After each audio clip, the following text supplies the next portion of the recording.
आज मनसा पूजा है हमारे घर में और देखिए हम लोग मनसा माँ का बलि देते हैं बत्तख, जिसमें कुणाल और इसका पापा दोनों बलि दे रहे हैं। आज शाम को पार्टी भी है, तो नाइटी में ही है।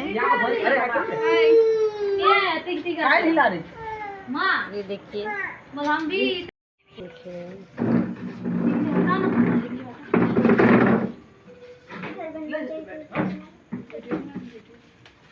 देख लो, कमलेश भी आ गया है मनीषा का बर्थडे में।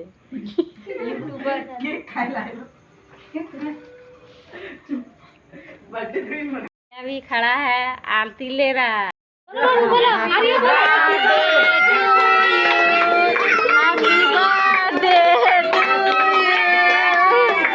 हैप्पी बर्थडे टू यू,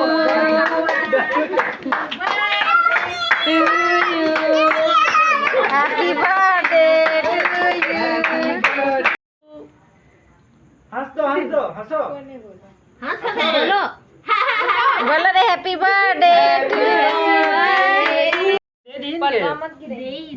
ओकरा दे दे हाथ में थोड़ा सा, खाओ हाथ में लो, हाथ में लगे दे हमन कुछ गिफ्ट तो नहीं लेला है। खाओ खाओ ना चाओ ले मोमो खाए ली सकाल।